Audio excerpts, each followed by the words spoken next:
I live in South Central. This is South Central. Liquor stores, fast food, vacant lots. So the city planners, they get together and they figure they're going to change the name South Central to make it represent something else. So they change it to South Los Angeles. Like this is going to fix what's really going wrong in the city. This is South Los Angeles. Liquor stores, fast food, vacant lots. Just like 26.5 million other Americans, I live in a food desert. South Central Los Angeles, home of the drive-through and the drive-by. Funny thing is, the drive-throughs are killing more people than the drive-by. People are dying from curable diseases in South Central Los Angeles.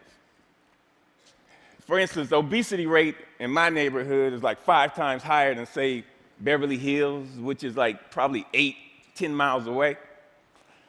I got tired of seeing this happening. And I wonder, how would you feel if you had no access to healthy food? If every time you walk out your door, you see the ill effects that the present food system have on your neighborhood? I see wheelchairs bought and sold like used cars. I see dialysis centers popping up like Starbucks. And I figured this has to stop. So I figured that the problem is the solution. Food is the problem, and food is the solution. Plus, I got tired of driving 45 minutes round trip to get an apple that wasn't impregnated with pesticides. So what I did, I planted a food forest in front of my house. It's on a strip of land that we call a parkway. It's like 150 feet by like 10 feet. The thing is, it's owned by the city, but you have to maintain it. So I'm like, cool. I can do whatever the hell I want. Since it's my responsibility and I got to maintain it, and this is how I decided to maintain it. So me and my group, LA Green Grounds, we got together and we started planting my food forest, fruit trees, the whole nine, for vegetables. What we do, we're a pay-it-forward kind of group, where it's composed of like gardeners from all walks of life from all over the city, and it's completely volunteer, and everything we do is free. And in the garden, it was beautiful. And then somebody complained. The city came down on me, and basically gave me a citation saying that I had to remove my garden, which this citation would turn into a warrant. And I'm like, come on, really? A warrant for planting food on a piece of land that you could care less about? And I was like, cool, bring it. Because this time it wasn't coming out. So LA Times got hold of it. Steve Lopez did a story on it and talked to the councilman. And one of the Green Grounds members, they put up a petition on change.org. And with 900 signatures, we were a success. We had a victory on our hands. My councilman even called and said how they endorse and love what we're doing. I mean, come on, why wouldn't they? LA leads the United States in vacant lots that the city actually owns. They own 26 square miles of vacant lots. That's 20 Central Parks. That's enough space to plant 725 million tomato plants. Why in the hell would they not okay this? Growing one plant will give you 1,000, 10,000 seeds. Okay. When $1 worth of green beans will give you like $75 worth of produce. It's my gospel. I'm telling people, grow your own food. Growing your own food is like printing your own money. Thank you. See, I have a legacy in South Central.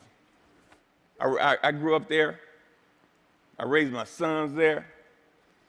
And I refuse to be a part of this manufactured reality that was manufactured for me by some other people, and I manufactured my own reality. See, I'm an artist. Gardening is my graffiti. I grow my art. Just like a graffiti artist, where they beautify walls, me, I beautify lawns, parkways. I use the garden, the soil, like it's a piece of cloth. And the plants and the trees, that's my embellishment for that cloth. You'd be surprised what the soil could do if you let it be your canvas. You just couldn't imagine how amazing a sunflower is and how it affects people. So what happened? I have witnessed my garden become a tool for the education, a tool for the transformation of my neighborhood. To change the community, you have to change the composition of the soil. We are the soil. You'd be surprised how kids are affected by this. Gardening is the most therapeutic and defiant act you can do, especially in the inner city. Plus, you get strawberries.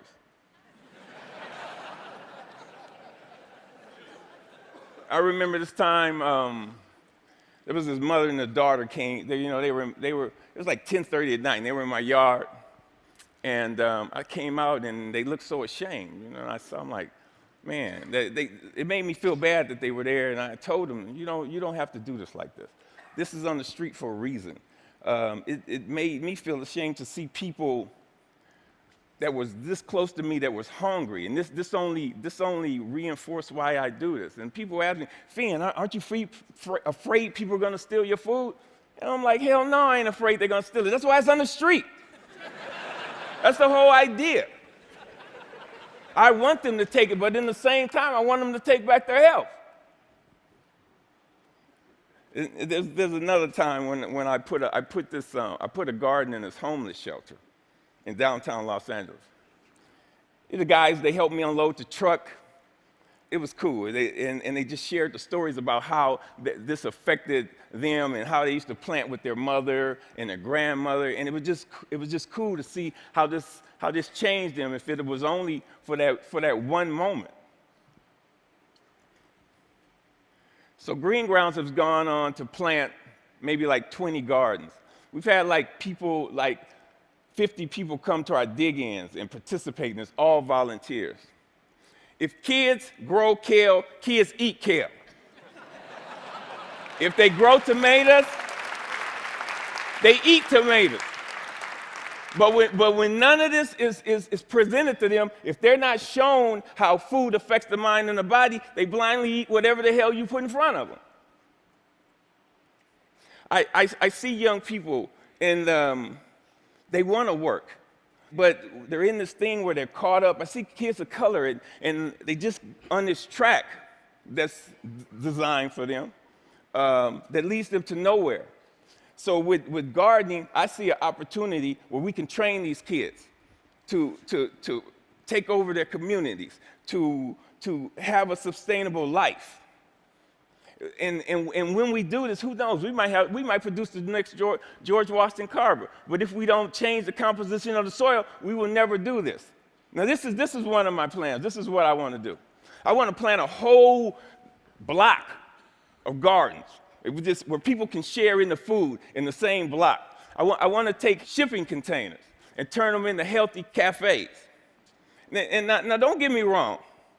I'm not talking about no free shit, because free is not sustainable.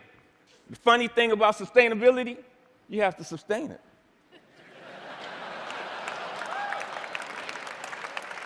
What I'm talking about is putting people to work and getting kids off the street and letting them know the joy, the pride, and the honor in growing your own food. Opening farmers markets. So what I want to do here, we got to make this sexy. So I want us all to become ecolutionary, renegades, gangsters, gangster gardeners. We got to we got to flip the script on what a gangster is. If you ain't a gardener, you ain't gangster. Get gangster with your shovel, okay? And let that be your weapon of choice. So